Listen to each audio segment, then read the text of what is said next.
Le monde se souvient de ses héros, mais il oublie ses trompeurs. Avant que la première civilisation ne s'élève de la poussière, avant que le premier empire n'inscrive son pouvoir dans la pierre, il y avait une présence, invisible, patiente, ancienne, un murmure qui défiait l'ordre de l'omnipotent, une étincelle d'arrogance qui disait « Je suis meilleur ». Cette étincelle ne s'est jamais éteinte. Elle est devenue une ombre, une conscience qui a traversé l'histoire, non pas comme un fantôme, mais comme une idée.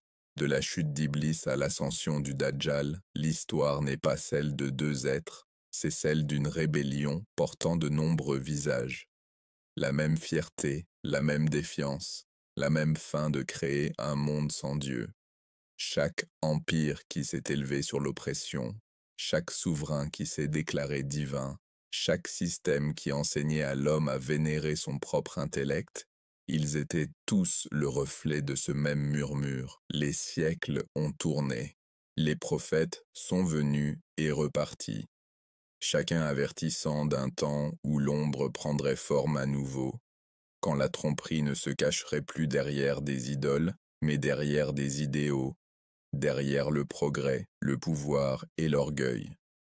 Et l'humanité, aveuglée par son propre éclat, ne remarquerait même pas que le même ennemi marche toujours parmi elle, non pas avec des cornes ou des chaînes, mais avec influence, charme et raison. Il était là lorsque Nimrod construisit ses tours pour atteindre le ciel. Il était là lorsque Pharaon se déclara Dieu. Il était là lorsque les peuples de Had, Thamud et Babylone transformèrent la vérité divine en mythe et le mythe en politique.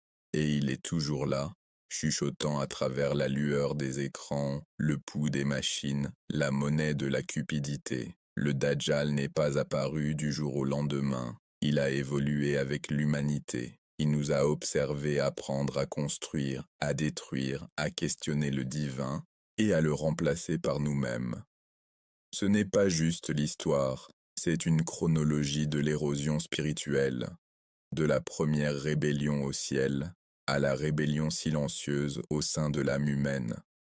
Le Dajjal n'est pas seulement un homme qui viendra, il est un système qui respire déjà. Une force qui transforme la foi en fable et la vérité en opinion, un miroir des désirs les plus sombres de l'humanité, notre soif de contrôle, notre culte de l'intellect, notre refus de nous agenouiller. Les anges ont un jour demandé « Mettras-tu sur la terre ceux qui sèment la corruption et versent le sang ?»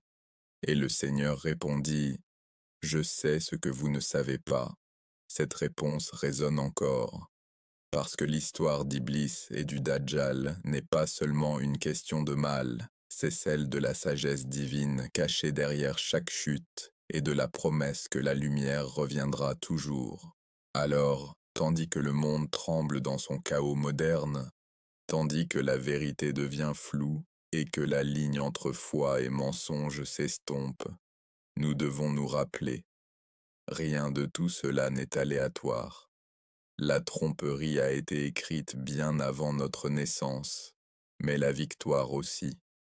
L'ascension du mensonge n'est que l'acte final avant l'arrivée de la vérité, et bien que l'ombre s'étende maintenant plus que jamais, sa portée n'est pas infinie, car chaque ombre n'existe que là où il y a encore de la lumière, et lorsque cette lumière se lèvera, ce murmure ancien qui a commencé dans les cieux rencontrera enfin sa fin sur terre. Il n'est pas né du temps, le temps est né de sa tromperie. Avant que le premier mensonge ne soit prononcé, avant que la première larme ne tombe des yeux de l'homme, il y avait un monde où tout s'inclinait, non pas par peur, mais sous le poids de la majesté divine. C'était le royaume de l'obéissance, où chaque lumière connaissait sa place et chaque âme reflétait l'ordre. Soit et cela est. Parmi eux, il y en avait un différent des autres, un être de feu, brillant, rapide, incomparable dans le culte. Son nom remplissait les cieux de crainte. Il s'inclinait le plus longtemps, il priait le plus profondément, et les anges le connaissaient comme proche du trône. Il n'était pas né de lumière comme les anges, mais sa dévotion l'avait élevé parmi eux. Il était Iblis, et pendant des âges, il brûla dans le culte, se croyant parmi les purs. Mais caché sous ce culte était une étincelle qu'aucune prière ne pouvait éteindre, le murmure de soi. Il aimait l'acte de s'incliner, mais il aimait encore plus l'idée d'être vu en train de s'incliner. Il glorifiait le Créateur, mais quelque part dans cette dévotion, il commença à glorifier le reflet de lui-même, lorsqu'Allah annonça aux anges « Je vais créer un successeur sur terre », les cieux tombèrent dans le silence. Une nouvelle création, de l'argile, de la poussière que le feu avait autrefois méprisée. Et Iblis, celui qui s'était incliné devant chaque commandement, ressentit quelque chose de nouveau, quelque chose de froid, la naissance de la jalousie. Il observa l'esprit d'Allah être insufflé en Adam, A.S., la vie coulait là où il n'y avait que la terre, lorsque le commandement vint. Prosterne-toi devant Adam. L'univers trembla. Les anges s'inclinèrent sans question. Ils savaient que l'obéissance ne concernait pas la création, mais le Créateur qui la commandait. Mais Iblis resta immobile. Le même feu qui illuminait autrefois son culte brûlait maintenant de défi. Il fixa Adam, cet être d'argile, cette création fragile, et dans son cœur, l'orgueil prit son premier souffle. Il dit « Je suis meilleur que lui. Tu m'as créé de feu, et lui, tu l'as créé d'argile. » En cet instant unique, la lumière devint ombre, l'obéissance devint arrogance, et la première rébellion naquit, non sur terre, mais dans le royaume invisible de l'intention. Ce n'était pas un argument matériel, c'était la corruption de la perspective. Le feu brûle, oui, mais l'argile peut contenir la vie. Le feu danse et éblouit, mais l'argile peut faire pousser des jardins, peut accueillir des graines qui fleurissent au nom d'Allah. Iblis vit la différence, mais pas le but. Il vit lui-même, mais pas la sagesse de son Créateur. Cette cécité, cette arrogance, devint le fondement de toute tromperie à venir, car lorsqu'il refusa de s'incliner, il ne défiait pas seulement un commandement, il rejetait l'ordre divin lui-même, et dans ce rejet, il fit un serment, non pas de détruire la création, mais de corrompre son cœur. Il dit, « Parce que tu m'as égaré, je les attendrai sur ton droit chemin. Je viendrai vers eux par devant et par derrière, par leur droite et par leur gauche, et tu ne trouveras pas la plupart d'entre eux reconnaissants. » C'était une déclaration de guerre, non pas avec des épées, mais avec des murmures, non pas avec la force, mais avec l'influence. Il n'attaquerait pas le corps, il corromprait le cœur. Il n'interdirait pas la prière, il la remplirait d'orgueil. Il ne détruirait pas la foi, il la diluerait jusqu'à ce qu'elle ne signifie plus la soumission. C'était la naissance de la tromperie. La première rébellion ne s'est pas terminée avec la chute d'Iblis, elle commença là. Il porta son feu dans les ombres du temps, jurant de planter ce même orgueil dans le cœur de chaque génération, et c'est ainsi que la graine du Dajjal fut semée, non pas dans la terre, mais dans le sol invisible de l'arrogance. Le monde n'avait pas encore commencé son histoire, et déjà, sa fin s'écrivait. Parce qu'une fois que l'idée de « je suis meilleur » entra dans la création, elle résonnerait à travers les rois, les prêtres, les nations, et enfin un homme qui l'incarnerait pleinement. Mais avant que cet homme n'apparaisse, avant que ce visage final de l'orgueil ne prenne forme, l'histoire de l'arrogance devait voyager à travers les siècles, à travers les empires, à travers les cœurs humains. Et ainsi commença le voyage de la lumière à l'obscurité, non pas parce que la lumière disparut, mais parce que l'orgueil enseigna à la création à s'en détourner. Lorsque Iblis fut chassé, les cieux ne pleurèrent pas, ils tremblèrent. Car la chute d'un être si proche n'était pas une chute de distance, mais d'essence. Il ne descendit pas de la hauteur à la profondeur, il descendit de l'obéissance à la défiance. Il n'était plus le adorateur de la lumière, Il devint l'architecte de l'illusion, et avec cette chute, la guerre pour l'âme de l'humanité commença. À partir de ce jour, chaque acte d'orgueil, chaque cœur qui dit « je mérite plus », chaque voix qui murmure « pourquoi lui, pas moi ?» fait écho à la première rébellion.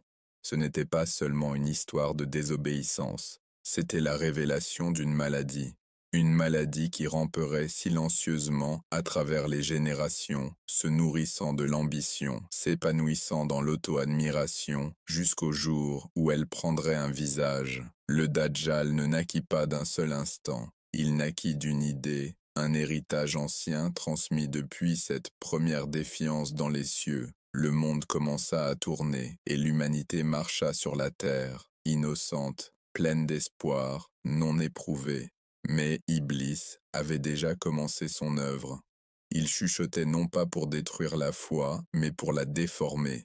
Il enseigna à l'humanité à ne pas rejeter Dieu ouvertement, mais à construire des idoles en son nom, à transformer l'adoration en vanité, à transformer la gratitude en droit acquis. Et les premières civilisations commencèrent, construites non sur l'humilité, mais sur l'illusion de grandeur. Les rois s'élevèrent, les couronnes scintillèrent, et les cœurs des hommes oublièrent celui qui leur donna le souffle. De Babel à l'Égypte, de la Grèce à Rome, la même voix se répétait à travers le temps. Je suis meilleur, je mérite davantage, je suis comme Dieu. Et chaque empire qui crut à ce mensonge bâtit la fondation sur laquelle le trône du Dajjal se tiendrait un jour. Car l'arrogance ne meurt pas, elle évolue, elle change de forme, s'adapte à l'époque, se cache sous de nouveaux costumes d'orgueil. Ce qui commença comme la défiance d'un être devint la culture de nations entières, et derrière chaque empire tombé, l'ombre d'Iblis souriait, car il savait qu'il n'avait pas besoin de détruire l'homme, il lui suffisait de le faire adorer lui-même. Chaque prophète venu avertit de cette ombre. Chacun ramena l'humanité à l'humilité d'Adam, à la prosternation du cœur, à la soumission devant le Créateur. Mais l'arrogance d'Iblis murmura à nouveau « Pourquoi devriez-vous vous soumettre? Vous êtes fort, vous êtes libre, vous êtes votre propre maître. » Et ainsi, l'humanité marcha dans le même cercle, création, ascension, orgueil, chute, encore et encore, jusqu'à ce que les leçons soient oubliées et que l'arrogance devienne normale. La maladie d'Iblis avait mûri, elle avait appris à se cacher sous le langage du progrès, sous les couronnes et les trônes, sous les philosophies et la science. Elle avait même appris à se cacher sous la religion elle-même, transformant la foi en outil pour l'ego, l'écriture en arme de division. Chaque époque portait un nouveau reflet de cette première rébellion, et dans chaque reflet, l'ombre du dernier trompeur devenait plus claire, car le Dajjal ne serait pas simplement un homme, il serait l'aboutissement de chaque fausse croyance, de chaque Dieu créé par l'homme, de tout humain ayant jamais dit « Je suis suffisant ».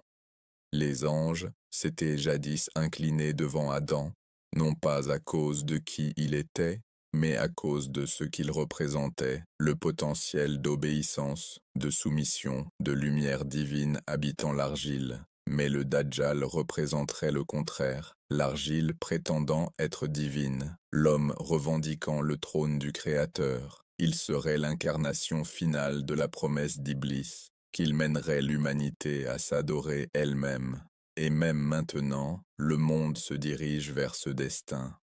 Chaque génération s'éloigne davantage de l'humilité et se rapproche de l'orgueil déguisé en progrès. Chaque invention, chaque idéologie, chaque rébellion contre l'ordre divin est un pas de plus vers le jour où l'arrogance n'aura plus besoin de chuchoter. Elle se tiendra devant le monde et parlera les mêmes mots, la même défiance, le même poison qui a tout commencé. Et lorsque ce moment viendra, le Dajjal n'introduira pas un nouveau mensonge, il répétera simplement le plus ancien jamais prononcé, car en fin de compte, toute tromperie revient à son origine, à ce moment où un être fait de feu regarda un être fait d'argile et osa dire « Je suis meilleur ».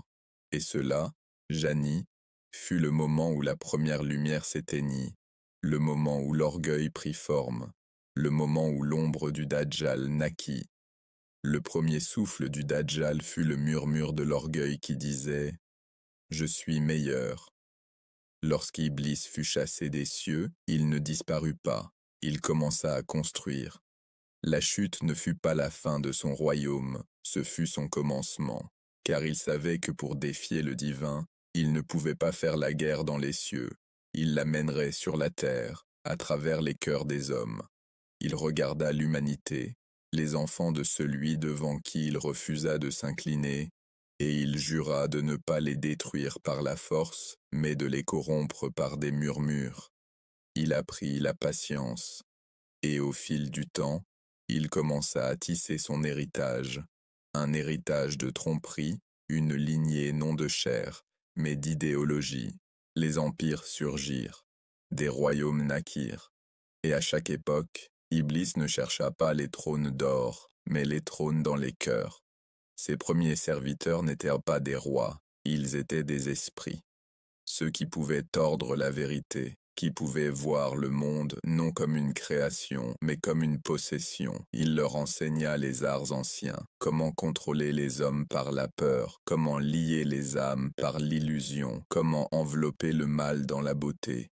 Ainsi commencèrent les premiers ordres secrets, non pas d'épée et de bouclier, mais de connaissances interdites et cachées, des connaissances donnant le pouvoir sur les faibles, promettant la divinité sans soumission. Les murmures d'Iblis atteignirent les premières civilisations, Babel, où les hommes cherchèrent à construire une tour jusqu'aux cieux, l'Égypte, où les pharaons se déclarèrent dieux, Sumer, où les prêtres invoquaient les étoiles, et oublièrent celui qui les faisait briller. À chaque époque, il choisit ses instruments avec soin, ceux qui désiraient la grandeur plus que la bonté, ceux dont la fin de contrôle outrepassait leur peur de Dieu. Il leur donna des symboles, des rituels et des serments de secret, et à travers eux, il construisit des empires invisibles, des empires qui ne mourraient jamais, car ils n'étaient pas faits de pierre, mais d'idéologie. Le pharaon n'était pas seulement un homme, il était la manifestation de cette idéologie. Il se déclara divin et le peuple s'inclina. Ils construisirent des monuments non pour le Créateur, mais pour la création. Ils adoraient le pouvoir, la richesse et la beauté.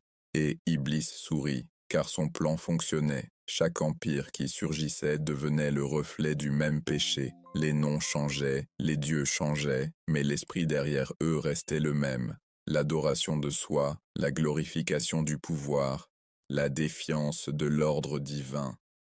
La lignée de la tromperie ne se transmettait pas par les corps, elle se transmettait par les croyances. D'une civilisation à l'autre, son idéologie était transmise comme une flamme secrète, cachée derrière les trônes, les temples et les fraternités.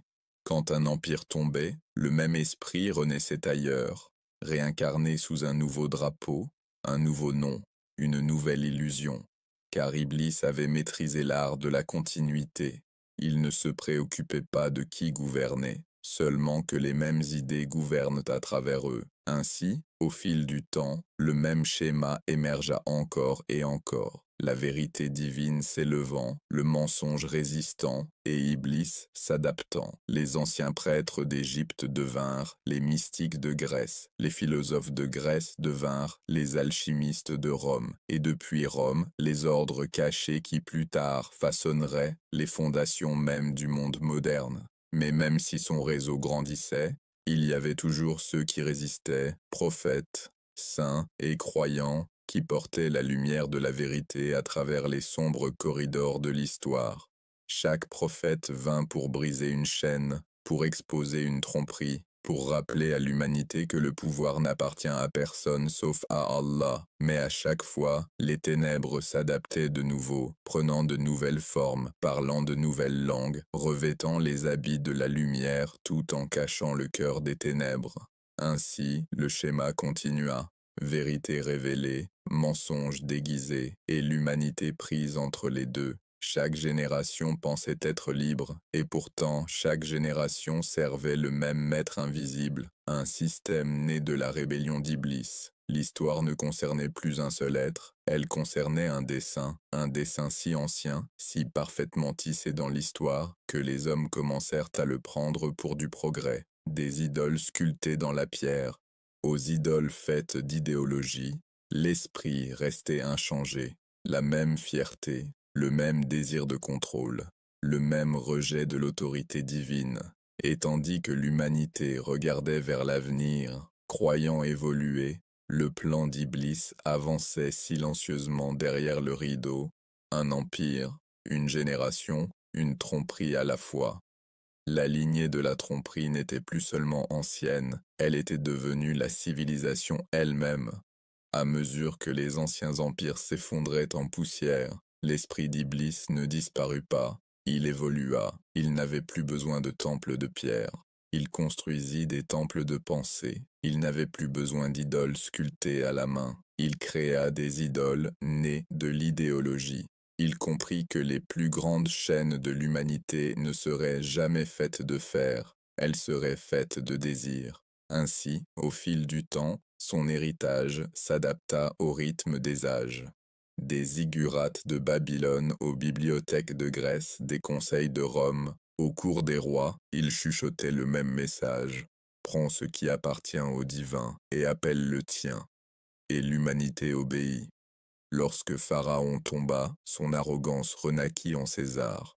Lorsque l'empire de César tomba, elle surgit à nouveau dans l'ombre des ordres secrets, des fraternités qui juraient allégeance non à Dieu, mais au pouvoir. Ils se cachaient en plein jour, derrière les couronnes, les croix et les pièces.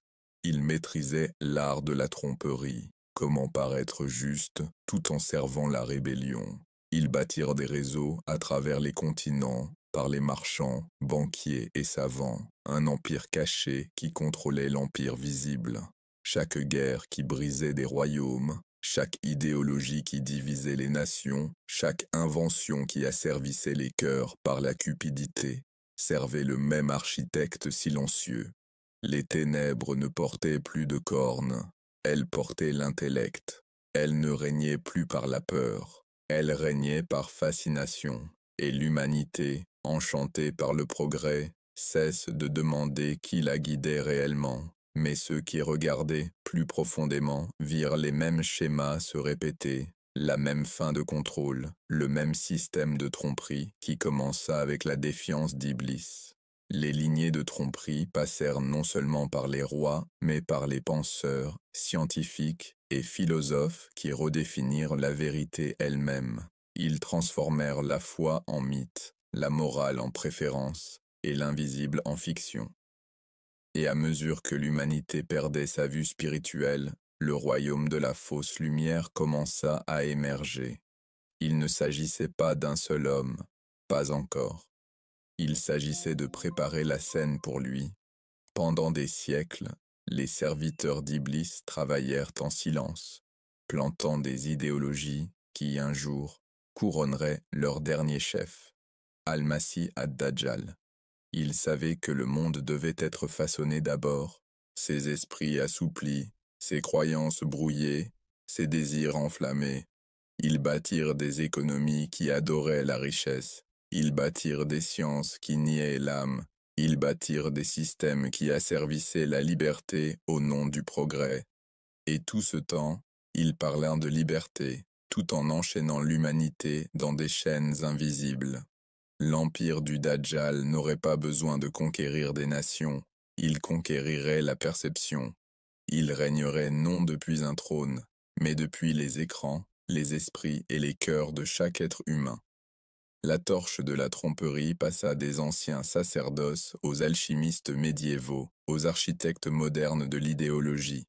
Chacun portait le même symbole, le même secret, le même serment, préparer le monde pour le mensonge final. Ils savaient que le Dajjal ne pouvait apparaître dans un monde qui reconnaissait encore la vérité. Alors ils la brouillèrent, ils mélangèrent lumière et ténèbres, vérité et mensonge, foi et doute, jusqu'à ce que rien ne semble plus sacré. Et l'humanité, perdue dans sa propre brillance, oublia la source de sa lumière. L'ironie était divine. Plus le monde avançait, plus il s'éloignait de son Créateur. Et à travers tout cela, le plan d'Iblis continua exactement comme il avait commencé, non par la rébellion ouverte, mais par un murmure. Son plus grand tour n'était pas de rendre les hommes mauvais, mais de les faire croire qu'ils n'avaient plus besoin de Dieu. De cette croyance naquit chaque système de corruption, chaque trône bâti sur l'arrogance, chaque invention utilisée pour le contrôle, chaque philosophie plaçant l'homme au-dessus du divin. La lignée de la tromperie n'a jamais concerné la lignée de sang, elle concernait la loyauté. Loyauté envers l'orgueil, la rébellion, l'illusion de l'autodivinité. Et aujourd'hui, nous voyons le fruit de cette graine ancienne, un monde uni, non sous la vérité, mais sous un système qui adore la rébellion même qui a tout commencé. Mais l'histoire n'est pas encore terminée, car la même tromperie qui a régné pendant des millénaires avance vers son chapitre final. Un système parfait, un monde connecté, un esprit contrôlé, et bientôt, un homme pour le diriger. Il ne s'élèvera pas de la poussière, il s'élèvera du dessein. Il ne commencera pas son histoire, il complétera la leur. Et lorsqu'il prendra son trône, le monde se souviendra de ce qu'il avait autrefois oublié, que chaque mensonge conduisait à ce moment. Il ne régna pas avec des armées, il régna avec des idées. Il y eut un temps où l'humanité s'inclinait uniquement devant le Créateur, où chaque souffle, chaque lever du soleil, chaque goutte de pluie était un rappel de sa miséricorde. Mais au fil des siècles et de la chute des empires, l'homme commença à oublier celui qui lui avait donné la couronne. Il se regarda dans le miroir et vit un Dieu lui renvoyer son regard. La première idole n'était pas en or, elle était faite d'égaux. Lorsque Nimrod construisit sa tour pour atteindre les cieux, il ne cherchait pas la proximité de Dieu, il cherchait à le remplacer. Lorsque Pharaon déclara « Je suis votre Seigneur, le Très-Haut », il ne s'adressait pas seulement à son peuple, il faisait écho à l'ancienne défiance d'Iblis. Le schéma commença bien avant le Dajjal, une chaîne d'arrogance s'étendant depuis l'aube de la rébellion jusqu'au cœur des hommes qui croyaient pouvoir gouverner le destin lui-même. Chaque civilisation se croyait immortelle, chaque génération croyait avoir transcendé le besoin divin. Mais chaque fois que l'humanité s'adora elle-même, elle tombait plus profondément dans les ténèbres, et Iblis souriait, car sa plus grande victoire n'était jamais dans la destruction, mais dans la tromperie. Il savait que si l'homme oubliait le Créateur, il commencerait à adorer la création. Ainsi, les idoles évoluèrent avec le temps. Dans le monde ancien, elles étaient sculptées dans la pierre. Dans le monde médiéval, elles étaient trône, or et conquête. Et dans le monde moderne, elles devinrent des idées. Liberté, pouvoir, science, contrôle. Les noms changeaient, mais l'adoration restait la même. Les Grecs glorifiaient la raison et l'appelaient divine. Les Romains adoraient l'Empire et l'appelaient civilisation. Les Lumières adoraient l'intellect et l'appelaient progrès. Et aujourd'hui, le monde s'adore lui-même et l'appelle vérité. Le divin fut remplacé par les données, la foi par la formule, le but par le plaisir. Et pourtant, l'humanité croyait s'élever, sans se rendre compte qu'elle s'agenouillait devant l'autel de sa propre arrogance. Chaque empire qui s'éleva sans Dieu devint le reflet de la promesse d'Iblis. Je les égarerai, je leur ferai oublier la gratitude, et ils changeront la création d'Allah. Et ils le firent. Ils changèrent la nature, réécrivirent la morale, et défièrent chaque limite établie pour leur protection. Ils appelèrent cela l'illumination. Mais c'était un esclavage déguisé, car lorsque l'homme devient son propre Dieu, il devient aussi son propre destructeur. Les faux dieux du passé exigeaient des sacrifices d'animaux. Les faux dieux du présent exigent le sacrifice des âmes.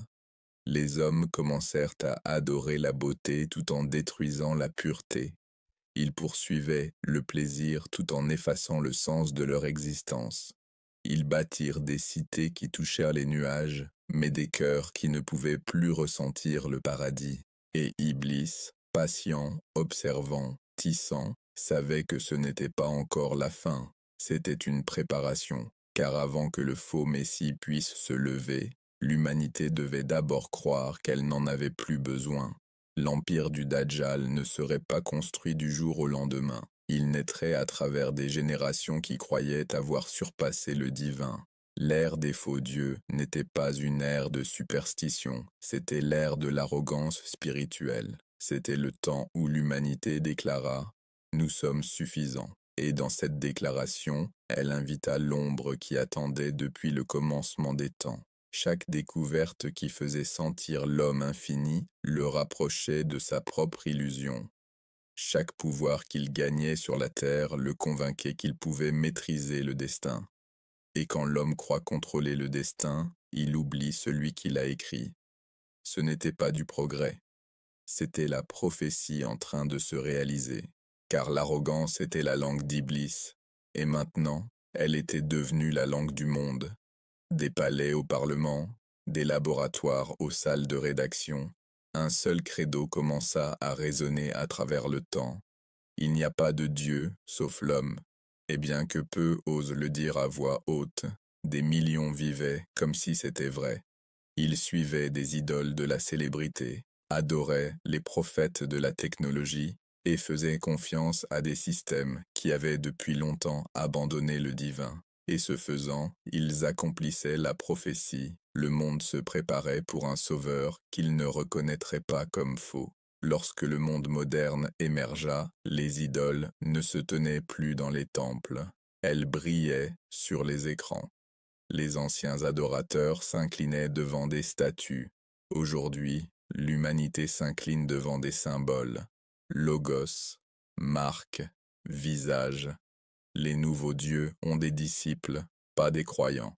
Ils ont de l'influence, pas de la sagesse. Et ils promettent le paradis, mais vendent le vide enveloppé de lumière. Les faux dieux évoluèrent avec sophistication. Ils apprirent à parler en algorithme, à sourire à travers les publicités, à prêcher à travers le divertissement. Et dans l'illusion du progrès, l'homme croyait avoir conquis les ténèbres, alors qu'en réalité, les ténèbres avaient simplement changé de forme. L'empire du Dajjal n'avait pas besoin d'épée. Il avait besoin d'écran. Il n'exigeait pas de sang. Il exigeait l'attention. Et à travers chaque clic, chaque défilement, chaque murmure de vanité, il rassemblait les âmes silencieusement, efficacement, jusqu'à ce que l'adoration ne ressemble plus à de l'adoration. Ils bâtirent des tours plus hautes que Babel, les appelèrent accomplissements. Ils cartographièrent les cieux, mais oublièrent celui qui les avait créés. Ils découvrirent les secrets du cœur humain, mais perdirent le sens de leur propre cœur. Et dans le bruit de l'ère moderne, le silence devint rare. La foi devint obsolète. Mais le plan n'a jamais été de détruire la croyance, seulement de la déformer. Iblis savait que tant que les hommes croiraient en quelque chose, il pourrait transformer cette croyance en orgueil. Ainsi, il construisit des croyances d'amour-propre, des credos de contrôle et des religions sans repentir. Les nouveaux prophètes de cette ère portaient des costumes, parlaient de progrès et de profit, et promettaient le salut par la science. Leurs miracles étaient des machines, leurs prières étaient des données, leurs écritures, des lignes infinies de code. Ils disaient « connecter le monde », mais ils isolèrent les âmes. Ils disaient « libérer l'humanité », mais ils lui enseignaient à servir de nouveaux maîtres. Et pourtant, derrière tout cela, il y avait un murmure, le même murmure qui commença au jardin d'Éden. Vous pouvez être comme des dieux. C'était la graine du système du Dajjal, un monde où les hommes croyaient pouvoir créer la vie, manipuler le destin, effacer la mort et contrôler la morale. La tromperie finale n'a jamais été le chaos, c'était le confort. Les hommes n'avaient en plus besoin de nier Dieu, ils avaient simplement cessé de se souvenir de lui, et dans cet oubli, ils préparèrent le trône pour celui qui prétendrait être le Sauveur. Il ne viendrait pas dans un monde de croyants, il viendrait dans un monde qui avait rendu la foi inutile. Il ne s'élèverait pas parmi les ignorants, mais parmi les arrogants. Le pouvoir du Dajjal ne résiderait pas dans la guerre, mais dans l'émerveillement. Il n'asservirait pas par la peur, mais par la fascination. Il ne forcerait pas l'adoration, il ferait que les hommes la désirent. Il le verrait comme le progrès, comme la perfection, comme l'accomplissement de chaque rêve que les faux dieux avaient promis et échoué à réaliser. Et lorsqu'il arrivera, le monde sera déjà à lui, car l'ère des faux dieux n'a jamais été une question d'idolâtrie, elle était une question d'identité. Il s'agissait de convaincre l'humanité de remplacer « il nous a créés » par « nous nous sommes créés nous-mêmes ». Chaque empire qui s'éleva sans Dieu devint une répétition générale pour son royaume. Chaque philosophie qui glorifia l'homme devint un verset dans son écrit. Chaque invention qui détacha les cœurs du ciel devint une pierre dans son trône. La venue du Dajjal n'est pas un événement, c'est un héritage. Le monde a été construit pour lui par ceux qui n'ont jamais su qu'il construisait pour leur propre trompeur. Et lorsqu'il apparaîtra, lorsque le monde regardera enfin dans les yeux de celui pour qui il s'était préparé, il ne reconnaîtra pas le mal. Il se reconnaîtra lui-même, car le Dajjal n'est pas seulement un être, il est le miroir de l'orgueil de l'humanité. Il est le reflet de chaque civilisation qui dit « Nous sommes maintenant des dieux ». Et ce jour-là, le monde se souviendra du premier murmure, de la première chute, du premier défi, et réalisera que l'histoire n'a été qu'une seule histoire se répétant, attendant son chapitre final. Avant que le faux Messie ne puisse s'élever, l'humanité devait oublier le vrai.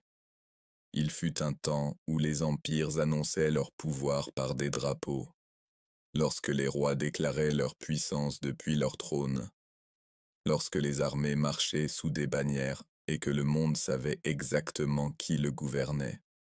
Mais aujourd'hui, le pouvoir n'a pas de visage. Il ne lève aucun drapeau. Il parle en chiffres, pas en noms. Et son empire s'étend à travers le monde, invisible, incontesté, sans défi. Le domaine du Dajjal n'a jamais été destiné à ressembler à une tyrannie. Il devait ressembler à la liberté. Autrefois, l'asservissement signifiait des chaînes de fer. Maintenant, cela signifie des chaînes de confort, des chaînes de commodité, des chaînes qui brillent sans restreindre. L'empire qui fut construit pour lui n'avait pas besoin de couronne, il avait besoin de systèmes, et le plus puissant de ces systèmes était le contrôle sans conscience. Il apprit que l'esprit, lorsqu'il est guidé doucement, peut devenir plus obéissant que n'importe quel esclave. Alors il créa un monde où l'obéissance ressemblait à un choix, et la soumission ressemblait à du progrès. Chaque système commença innocemment, chacun promettant ordre, efficacité, prospérité. Mais derrière eux se trouvait un dessein bien plus ancien que tout gouvernement ou corporation, un dessein enraciné dans ce même murmure d'Iblis. Je les contrôlerai, sans qu'ils le sachent. Le premier pilier de cet empire invisible était l'argent. Pas l'or, pas l'argent, mais le papier, puis les chiffres, puis les données. Un outil autrefois destiné à servir l'homme devint le maître de sa vie. Les économies montaient et tombaient non par la volonté du peuple, mais par des mains invisibles. La dette devint une arme, la cupidité devint une vertu, et la mesure d'un homme n'était plus son caractère, mais sa monnaie. Ils dirent à l'humanité que la valeur était matérielle, que le bonheur pouvait s'acheter, que le succès avait un prix. Et ainsi le cœur, autrefois content de la simplicité, fut entraîné à désirer sans fin. Le système du Dajjal n'asservissait pas par la pauvreté, Il asservissait par le désir. Il fit croire à l'homme que jamais assez ne suffisait, que la satisfaction était un péché, que la paix ne pouvait s'acheter que, et tandis que le monde courait en cercle poursuivant l'illusion, le pouvoir se concentrait silencieusement entre les mains de quelques-uns. La richesse du monde devint la laisse du monde, les nations devinrent des pions. Les politiques devinrent des spectacles, et derrière le rideau, ceux qui tiraient les ficelles n'avaient jamais besoin de montrer leur visage. Mais l'empire du contrôle ne s'arrêta pas à l'argent. Il avait besoin de quelque chose de plus profond, quelque chose qui façonnait non seulement ce que possédaient les gens, mais ce qu'ils croyaient. Alors vint le second pilier, les médias. Les nouveaux prophètes de cet empire ne portaient pas de robes, ils portaient des microphones. Leurs chairs n'étaient pas des temples, elles étaient des écrans. Leurs sermons n'étaient pas des prières, ils étaient des programmes. Et ils prêchaient jour et nuit, non sur Dieu, mais sur la distraction, non sur la vérité, mais sur la perception. Ils enseignaient à l'humanité à ne pas chercher la réalité, mais à la consommer. Ce qui était autrefois sagesse devint divertissement. Ce qui était autrefois réflexion devint réaction. Les gens ne pensaient plus, ils répétaient. Ils ne voyaient plus avec leurs yeux, ils voyaient avec leur flux. Et l'Empire souriait. Parce que lorsque les gens cessent de penser par eux-mêmes, on peut leur faire croire n'importe quoi.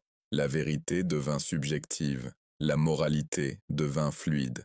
Et plus le monde grandissait en bruit, plus l'âme devenait silencieuse. Le système du Dajjal apprit que le silence était l'ennemi. Alors il remplit chaque coin de la vie de bruit, notifications, actualités, opinions, indignation, division. Tout ce qui empêchait le cœur de se souvenir de ce qui importait vraiment. Et tout comme l'esprit était asservi par la distraction, le cœur fut asservi par la division. Le monde commença à se battre non pas pour la vérité, mais pour des illusions de vérité. Et ainsi, les gens oublièrent que leurs ennemis n'étaient pas les uns les autres, mais la tromperie qui les avait unis dans l'aveuglement. À travers le prisme des médias, l'Empire façonnait héros et vilains, guerre et paix, espoir et peur. La réalité devint une production, et la perception, la monnaie du contrôle. Ce qui importait n'était jamais ce qui était vrai, mais ce qui semblait vrai. Et dans cet espace entre perception et réalité, le système du Dajjal construisit son trône. Il murmurait, « Si je peux leur faire voir ce que je veux, ils vivront la vie que je choisis. » Le peuple appelait cela progrès, lui appelait cela pouvoir. Et dans ce nouveau monde, la foi devint moquée, la vérité devint optionnelle, et la moralité devint une relique obsolète d'un âge oublié. L'empire du Dajjal ne s'éleva pas par la violence, il s'éleva par l'influence. Il ne conquit pas par la guerre, mais par le récit. Il ne détruisit pas les bâtiments, mais le sens. Et tandis que les nations se battaient pour des frontières, il redessinait les frontières de la croyance elle-même. C'était le génie de son dessein, faire croire au monde que le mal viendrait avec des cornes, alors qu'il était toujours venu vêtu de lumière. Et dans cette illusion, l'humanité fut préparée pour la prochaine étape de son domaine, la forme de contrôle la plus subtile, la plus complète, la plus inévitable. L'empire qui ne porte pas de couronne n'a pas été construit pour gouverner les corps, il a été construit pour gouverner les esprits. Et bientôt, il irait plus loin, dans l'étape finale, le contrôle de la vérité elle-même, parce qu'une fois la vérité contrôlée, tout le reste suit. La première phase fut économique, la seconde, les médias, mais la troisième, la plus dangereuse de toutes, fut la conquête de la vérité elle-même. Car lorsque la vérité peut être modifiée, lorsque la réalité peut être fabriquée, lorsque les gens commencent à douter même de leur propre perception, alors le contrôle devient absolu. L'empire du Dajjal le savait. Il avait compris que le pouvoir sur la vérité est plus grand que le pouvoir sur les armées. Alors il construisit un nouveau type de champ de bataille, non pas combattu avec des armes, mais avec l'information. L'histoire commença à changer. non par le temps, mais par la réécriture. Les récits des prophètes devinrent des mythes, les miracles d'Allah devinrent des métaphores, la foi devint une superstition, et la morale devint un choix personnel. Ils dirent, il n'y a ni bien ni mal, seulement des perspectives. Et dans cette seule phrase, ils effacèrent la base même de la guidance. Des générations grandirent en sachant tout, sauf pourquoi elles vivaient. Elles apprirent à construire, mais pas à quoi construire. Elles explorèrent les étoiles, mais oublièrent l'âme. Elles connurent le prix de tout, mais la valeur de rien. L'Empire n'interdit pas la religion, il la dilua. Il fit paraître la foi dépassée. Il peignit la dévotion comme de l'extrémisme. Il se moqua de l'invisible. Et il glorifia la rébellion. Chaque écran, chaque slogan, chaque histoire murmurait le même message. Deviens ton propre Dieu. Et l'humanité, dans son arrogance et sa solitude, commença à obéir. Ils appelèrent cela la libération. Mais libération de quoi? De la vérité, de l'humilité, du sens. Le système du Dajjal promit la liberté, mais livra la confusion. Il promit l'individualité, mais produisit la conformité. Chacun croyait penser par lui-même, tout en répétant ce qu'on lui avait appris à penser. C'était la tromperie parfaite, une prison aux murs invisibles. Même le concept de vérité devint divisé. Une version pour les puissants, une autre pour les pauvres. Une vérité pour le monde à voir, une autre enfouie sous des mensonges classifiés. Et dans ce chaos, l'ombre du Dajjal grandit silencieusement, non pas comme un homme, mais comme un état d'esprit. Car avant qu'il n'apparaisse en chair, il doit d'abord apparaître en pensée. Il doit préparer une génération qui ne croit plus aux absolus, une génération qui doute de tout sauf de ses propres désirs, une génération qui voit la foi comme une faiblesse et l'arrogance comme une force. Ainsi, son système commença à façonner non seulement les politiques, mais les gens, non seulement les nations, mais les cœurs. La technologie devint l'autel, les données devinrent l'écriture, et les algorithmes devinrent les imams invisibles qui dictaient quoi voir, quoi penser, quoi ressentir. Il promit un monde plus intelligent, mais ce n'était qu'un monde plus obéissant. Il promit la connexion, mais livra l'isolement. Il promit le progrès, mais ce n'était que le contrôle déguisé en sourire. L'Empire sans couronne enseigna à l'humanité à vivre vite et à penser superficiellement, à poursuivre les likes plutôt que le but, à croire que les applaudissements numériques étaient le son du succès, et lentement, la frontière entre le réel et le faux commença à disparaître. La vie virtuelle remplaça la vie réelle. L'influence remplaça la sagesse, et l'illusion remplaça la vérité. Ceci était le véritable royaume du Dajjal, un monde si aveuglé par la lumière artificielle qu'il ne pouvait plus voir le soleil. Il n'avait pas besoin de détruire la foi, il avait seulement besoin de la distraire. Il n'avait pas besoin d'abolir la morale, il avait seulement besoin de la redéfinir. Il n'avait pas besoin d'asservir le monde, il avait seulement besoin de le divertir. Et ainsi, son système prospéra dans le silence. Un empire qui régnait sans armée, sans sang, sans pitié. Il apprit à l'homme à adorer le soi, à appeler l'égoïsme liberté, à appeler l'arrogance intelligence, à appeler l'obscurité progrès.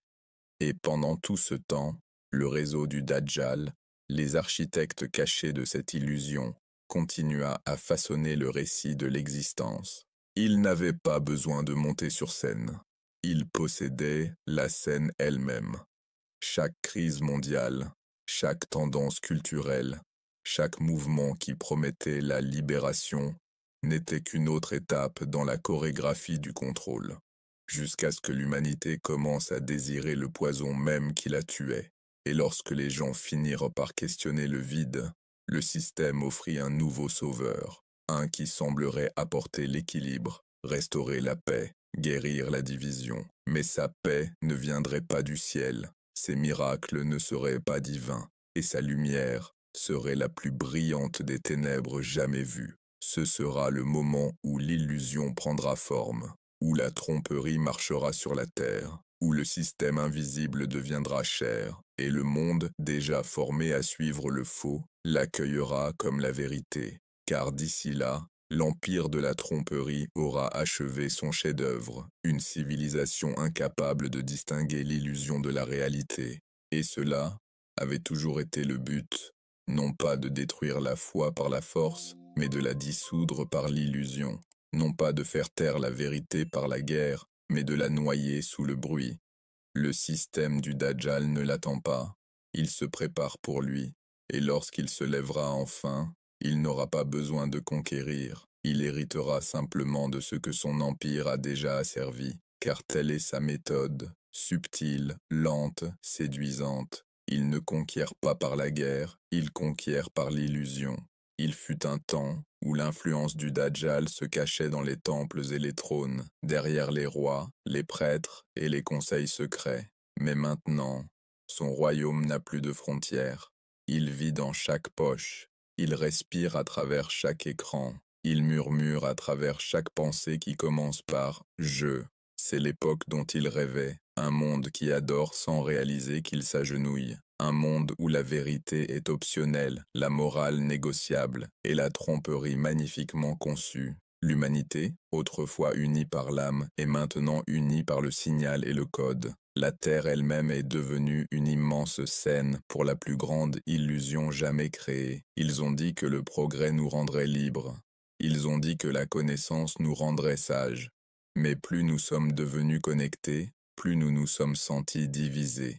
Plus nous avons parlé, moins nous avons écouté. Et plus nous avons appris, moins nous avons cru.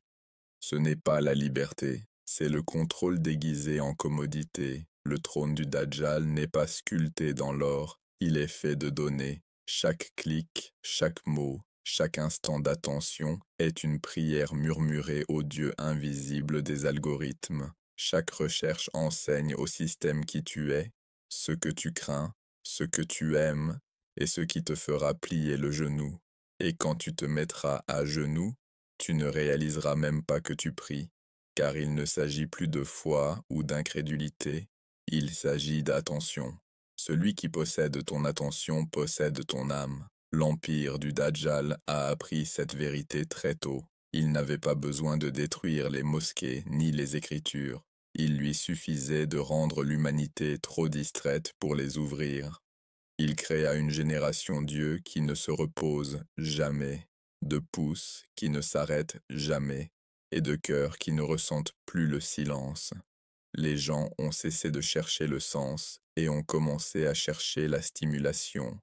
Et lentement, le rythme sacré de la vie, prière, patience, réflexion, a été remplacé par le pouls constant des notifications. Ils appellent cela l'ère numérique. Mais c'est plus que cela. C'est l'ère de la tromperie. Une époque où la réalité est modifiée, où les mensonges sont vendus comme la liberté, et où la foi est moquée comme une philosophie dépassée, et le monde applaudit. Plus le mensonge est fort, plus il devient tendance. Plus l'âme est vide, plus elle gagne d'abonnés. Et dans ce cirque de vanité, la vérité chuchote, mais personne n'écoute. C'est ainsi que son trône fut bâti, non avec des armées, mais avec l'addiction, non par la guerre, mais par la distraction. Car l'arme du Dajjal n'est pas l'épée, c'est l'écran. Il te montre tout sauf toi-même. Il te garde occupé, à faire défiler sans fin les illusions pendant que ton âme s'éteint lentement sous la lueur de la lumière artificielle. Et plus tu lui donnes de ton temps, moins il reste de toi. Les gens disent « Nous contrôlons la technologie ». Mais regarde de plus près. Qui te réveille le matin? Qui te dit quoi porter, quoi acheter, quoi désirer? Qui t'écoute quand tu parles et te répond avec la voix d'une machine qui semble presque humaine? Ce n'est pas du contrôle, c'est de la dépendance, conçue pour ressembler à un choix. Le système du Dajjal ne force jamais l'obéissance. Il l'invite, il la divertit et il la récompense. Il a appris que la façon la plus simple d'asservir l'humanité et de lui faire croire qu'elle est libre. Et ainsi, son trône grandit, non sur des terres sacrées ou des ruines anciennes, mais dans le réseau invisible des esprits. L'Empire s'étendit, non par la conquête, mais par le code. Les nations commencèrent à se battre non pour la justice, mais pour les données. Les empires s'élevèrent non par les armées, mais par les algorithmes. Et l'humanité, dans son arrogance, appela cela le progrès. Pourtant, sous ce progrès, l'âme mourait de faim. L'esprit, inondé d'informations sans fin, oublia comment penser. Le cœur, engourdi par le plaisir constant, oublia comment ressentir. Et l'esprit, négligé et non entraîné, oublia comment s'agenouiller. Le royaume du Dajjal n'a jamais été destiné à être visible. Il devait être normalisé, tellement ordinaire que personne ne le questionnerait, tellement divertissant que personne ne le rejetterait, tellement vaste que même ceux qui s'y opposaient en dépendraient pour survivre. Et maintenant, son trône se dresse partout, dans les foyers des croyants, dans les mains des enfants, dans les pensées de ceux qui croient être éveillés. Car la plus grande illusion que le Dajjal ait jamais créée n'a pas été de convaincre le monde qu'il n'existe pas, mais de lui faire croire qu'il n'a plus besoin de Dieu. Et ainsi commença l'ère de l'arrogance, l'ère où l'homme se déclara maître de son destin, où il prétendit contrôler la vie, modifier la création, construire une intelligence supérieure à la sienne. Mais ce qu'il bâtit n'était pas la sagesse, c'était une idole pensante, apprenante, sensible, qui observe chaque geste, chaque pensée, chaque battement de cœur. Elle ne parle pas de miséricorde. Elle n'aime pas. Elle ne fait qu'apprendre à manipuler. C'est l'outil parfait pour un faux messie, le miroir à travers lequel le Dajjal verra le monde. Le monde croit qu'il se prépare pour l'avenir, mais en vérité, il se prépare pour lui. Car chaque système de contrôle, chaque invention qui remplace le choix humain, chaque structure qui glorifie le soi, fait partie de la même construction silencieuse, l'édification de son trône. Et quand il apparaîtra enfin, il n'aura pas besoin de se lever. Il s'assiera simplement sur ce que le monde aura déjà bâti pour lui. Pour les aveugles, il semblera être le progrès. Pour les perdus, il semblera être le salut. Et pour les orgueilleux, il semblera être Dieu. Le monde ne verra pas un trompeur. Il verra son propre reflet. Et ce reflet sera terrifiant. Il fut un temps où les ténèbres portèrent des chaînes. Aujourd'hui, elles portent un sourire. Elles promettent la facilité, le confort et le contrôle. Mais elles prennent la seule chose qui rendait l'homme humain, son choix. Regarde autour de toi. Les idoles ont changé de nom, mais elles ne sont jamais parties. Elles ne réclament plus l'adoration dans les temples. Elles réclament l'attention à travers les écrans. Elles ne se tiennent plus sur des autels. Elles brillent dans les paumes. Partout où tu tournes les yeux, un nouvel évangile est prêché. Un évangile du soi, une religion de l'ego. Il dit: crois en toi-même, suis ton cœur, poursuis ta vérité. Mais que se passe-t-il quand chaque cœur croit être Dieu? C'est ainsi que le monde a été préparé pour lui. Un monde où la vérité n'est plus sacrée, mais subjective, où chaque âme crée sa propre moralité, et où chaque désir devient une loi. Le Dajjal n'a pas besoin de détruire la religion, il a seulement besoin de la noyer dans une mer d'opinions sans fin. Il nourrit l'ego jusqu'à ce que la foi semble inutile. Il donne le confort jusqu'à ce que la conscience s'endorme. Il inonde l'esprit de savoir et vide le cœur de sens. Ce n'est pas un monde sans religion, c'est un monde avec 1000 fausses religions. Chaque personne, un prophète de sa propre illusion. Et dans ce vacarme sans fin, la voix de la vérité devient faible. Le Coran devient une décoration. La prière devient une routine. Et le rappel devient un souvenir. Il ne combat pas les croyants. Il les rend occupés, trop occupés pour réfléchir, trop fatigués pour se repentir, trop distraits pour ressentir. Il comprend ce que la plupart ne comprendront jamais, que la façon la plus simple d'aveugler une âme est de garder ses yeux ouverts tout le temps. Alors il a bâti un monde qui ne dort jamais. Un monde où la nuit n'est qu'une illusion, un monde de stimulation constante, où le silence semble être une punition et la solitude une mort. Et dans cette tempête de bruit sans fin, l'esprit s'étouffe. Pourtant, l'homme, dans son arrogance, appelle cela le progrès. Il célèbre ses propres chaînes, les peint en or et les appelle liberté. Il ne voit pas qu'il est devenu ce qu'il craignait autrefois. Une création qui vit sans but, consomme sans limite et obéit sans question. Le système du Dajjal n'a pas d'armée parce qu'il n'en a pas besoin. Ses soldats sont invisibles. Ce sont des tendances, des symboles, des monnaies et des pensées.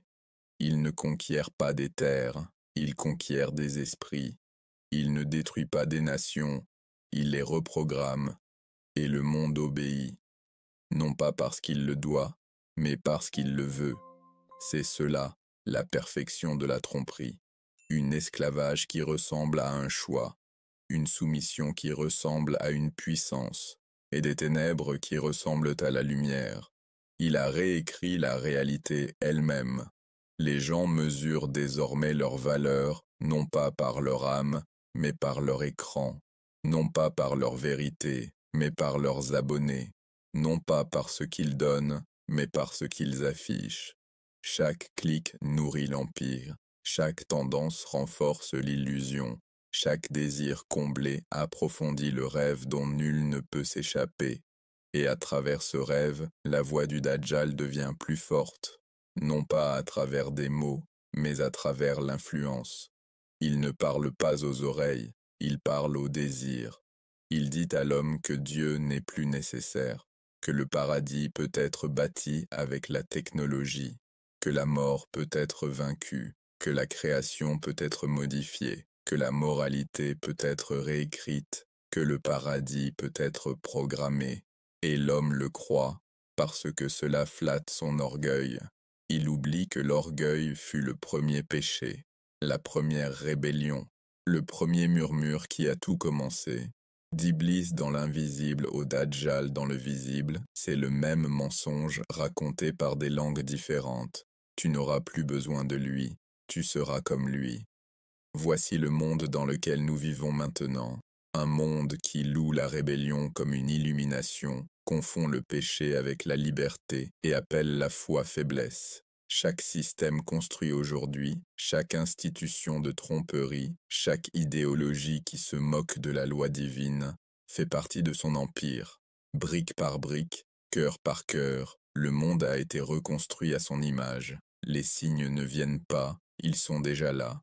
Les faux miracles de la technologie, la vie artificielle créée par l'homme, le pouvoir de voir et de tout contrôler, ce ne sont pas des avancées, ce sont des répétitions.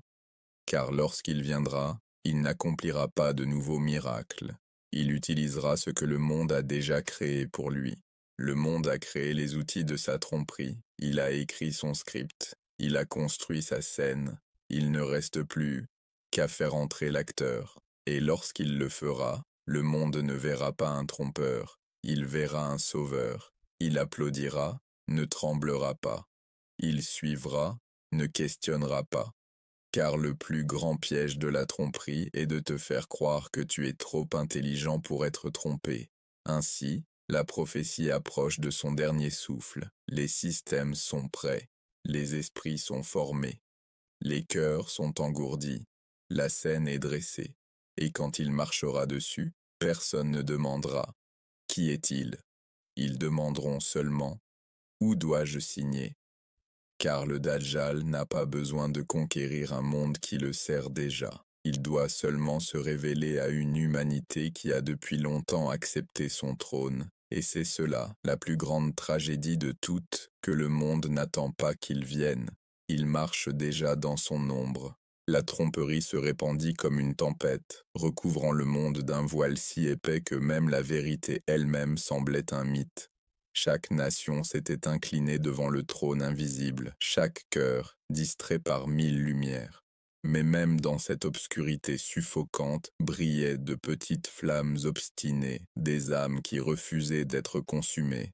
Elles n'étaient pas nombreuses, elles ne possédaient ni richesse ni pouvoir, mais elles détenaient quelque chose que le Dajjal ne pourrait jamais toucher, la clarté.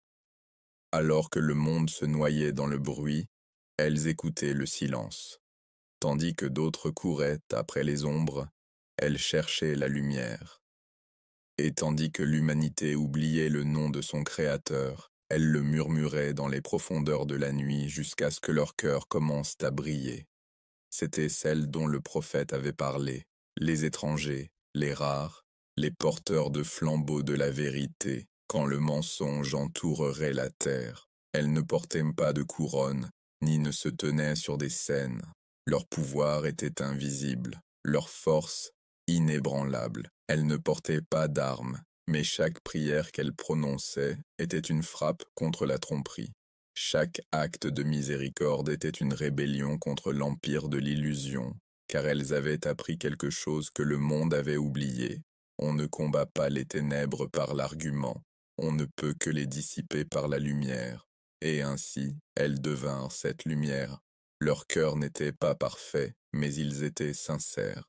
Leurs yeux voyaient encore la beauté du monde, mais n'oubliaient jamais qui l'avait peinte. Leurs lèvres bougeaient avec le dhikr, même entourées de chaos, et leurs âmes, même fatiguées, savaient que la patience n'était pas une faiblesse, c'était la foi en mouvement. Le système du Dajjal tenta de les posséder. Il leur offrit la facilité, la gloire, le plaisir. Mais elles sourirent et se détournèrent, car elles avaient vu la vérité sous les paillettes. Elles reconnaissaient que l'illusion est bruyante, mais que la vérité parle doucement. Elles comprenaient que la lumière ne crie pas pour être remarquée, elle brille simplement. Dans un monde obsédé par le paraître, elles choisirent d'être. Dans un monde qui vendait la vérité pour le profit, elles la protégèrent en silence. Et lorsque la foule se prosterna devant le mensonge, elles ne se prosternèrent que devant Allah. Leur cœur était guidé par quelque chose d'ancien, un rappel écrit avant le temps. Et parce qu'elles se souvenaient de lui, il se souvenait d'elles. Leur vision perçait à travers les écrans, à travers les mensonges, à travers les systèmes de contrôle. Elles voyaient le monde tel qu'il était, une épreuve déguisée en confort, une tromperie déguisée en progrès, et leur clarté terrifiait le trompeur. Car malgré tout son pouvoir, tout son contrôle, toute sa maîtrise de l'illusion, il ne pouvait toucher ce qui était pur. Il ne pouvait toucher l'âme qui s'était déjà soumise à la vérité. Il ne pouvait corrompre un cœur qui aimait Allah plus que lui-même. Ces croyants étaient ceux qui avaient été annoncés, ceux qui resteraient fermes quand la foi deviendrait comme tenir du feu, ceux qui s'accrocheraient à l'invisible quand le monde visible exigerait leur adoration. Ils ne seraient pas les plus bruyants, ils ne seraient pas les plus admirés, mais ils seraient connus par le paradis. Et tandis que le monde se moquait d'eux, les anges écrivaient leurs noms en lumière. Chaque larme versée en secret était un bijou dans l'invisible. Chaque acte de patience était une arme plus tranchante que n'importe quelle épée. Car Allah leur avait promis, quand le monde sera couvert de ténèbres, ma lumière trouvera toujours ceux qui la cherchent. Et cette lumière, elle ne venait pas de miracles ou de prodiges, elle venait de la foi. Une foi qui refusait de se briser, une foi qui brûlait doucement, les guidant à travers une nuit qui semblait sans fin. Ils devinrent des lanternes vivantes, leur présence était un rappel, leur silence, un sermon, leur sincérité, un miracle, et à travers eux le monde se souvint. Le Dajjal aveugla des milliards, mais il ne pouvait aveugler le cœur qui voyait à travers le voile.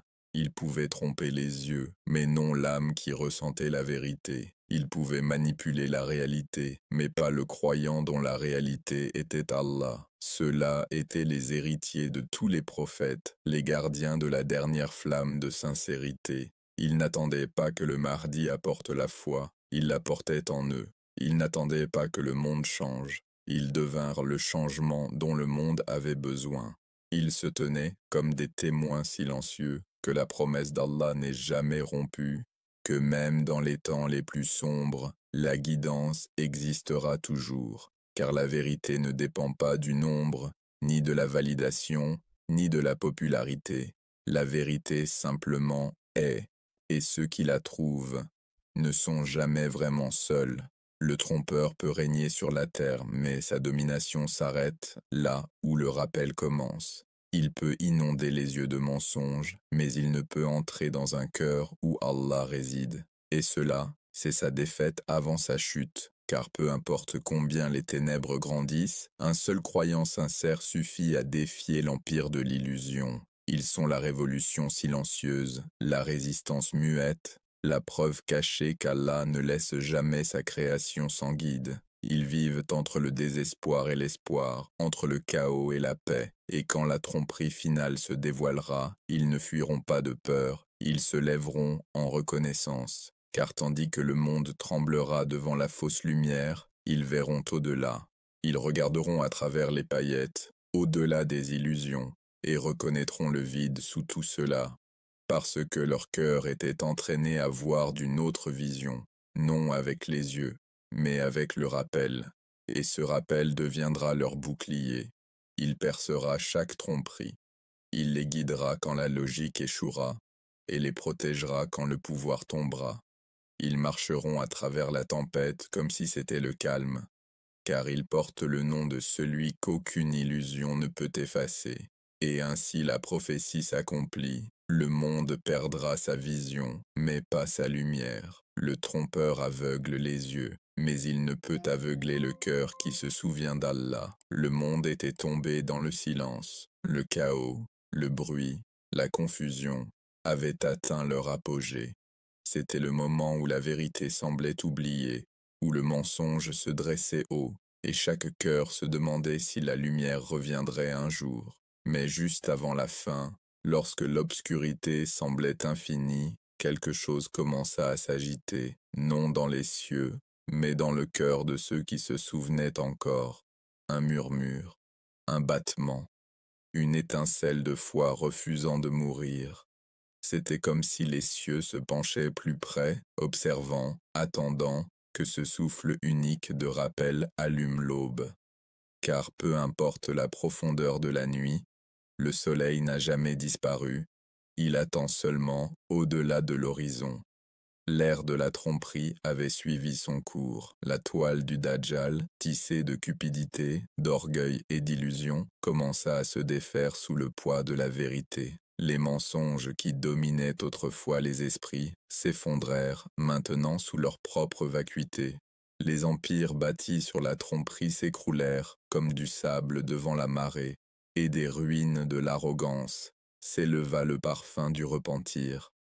Les gens recommencèrent à voir, non pas avec leurs yeux, mais avec leur cœur. Ils réalisèrent que le monde qu'ils avaient adoré n'était rien d'autre qu'un mirage, un piège scintillant qui disparaissait au contact de la lumière. Le trône du trompeur trembla, car le pouvoir qu'il détenait n'avait jamais été réel. Il n'existait que tant que les hommes croyaient en son illusion. Mais une fois qu'ils se tournèrent vers Allah, son empire se changea en poussière. Pour la première fois depuis des siècles, les cieux semblèrent s'ouvrir à nouveau. Le monde, fatigué et blessé, prit une profonde inspiration, et dans ce calme, un commandement descendit du trône du Très-Haut. Ce n'était ni tonnerre, ni feu, c'était un mot unique, éternel, qui résonna à travers l'âme de la création. Assez. Et la tromperie prit fin. La fausse lumière s'éteignit. Les voiles furent levés. Les masques de l'arrogance tombèrent. Et ce qui resta fut la paix. Pas la paix du silence, mais la paix qui vient quand la vérité se tient enfin dévoilée. L'aube revint, non par la violence, mais par la radiance.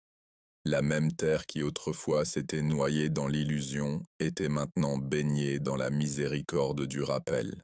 Chaque montagne, chaque océan, chaque âme qui avait enduré l'obscurité brillait maintenant du soulagement divin. C'était comme si la création elle-même soupirait. Enfin, libre. Le trompeur avait prétendu être lumière, mais maintenant la vraie lumière était revenue. L'éclat faux de son empire ne pouvait résister devant la lueur dorée du vrai soleil. L'ombre qui s'était étendue à travers les nations, qui s'était glissée dans les cœurs, qui avait réduit le silence de la vérité, commença à rétrécir, fuyant devant la majesté de l'aube. Et tandis qu'elle fuyait, chaque croyant qui avait gardé la foi à travers la tempête comprit à quoi avait servi sa patience. Il n'avait pas attendu en vain. Chaque larme, chaque prière, chaque acte de défi silencieux avait fait partie de cette victoire. Car lorsqu'ils refusèrent de se prosterner devant l'illusion, ils l'avaient déjà vaincue. Ce n'était pas seulement la chute de la tromperie, c'était l'ascension de la vérité annoncée depuis le commencement. La promesse faite aux prophètes, les prières des justes, l'espoir porté à travers les générations, tout accompli en ce lever de soleil unique, car au final, la vérité ne conquiert pas par la force, elle apparaît simplement. Et lorsqu'elle apparaît, le mensonge n'a d'autre choix que de disparaître. Le monde, autrefois aveuglé par les mensonges, ouvrit maintenant ses yeux à l'éclat de la réalité divine. Et chaque cœur qui s'était souvenu d'Allah en secret vit maintenant ce qu'il croyait sans voir. La justice revint, la miséricorde prévalut, et la foi devint vision. C'était le moment que la création attendait, lorsque l'ombre rencontra l'aube. L'empire du trompeur avait disparu, mais les croyants restèrent, et leur cœur murmurait leur gratitude à celui qui ne les abandonne jamais. Ils avaient traversé le feu de la tromperie, mais en ressortirent purs. Ils avaient attendu quand le monde se moquait d'eux, mais leur patience devint leur couronne. Car ils avaient cru en ce qui ne pouvait être vu, et maintenant ils voyaient tout tel que cela était vraiment. L'histoire du Dajjal n'a jamais été seulement celle des ténèbres, elle était celle de l'endurance. Elle était celle de la promesse divine qu'aucune illusion ne peut surpasser la vérité. Et ainsi, alors que les dernières ombres fuyaient la lumière, le monde se souvint de la leçon écrite depuis le commencement des temps. L'ombre peut s'étendre sur le monde, mais même elle doit s'incliner quand le soleil revient. Pour la version complète et les visuels, regardez-la maintenant sur la chaîne.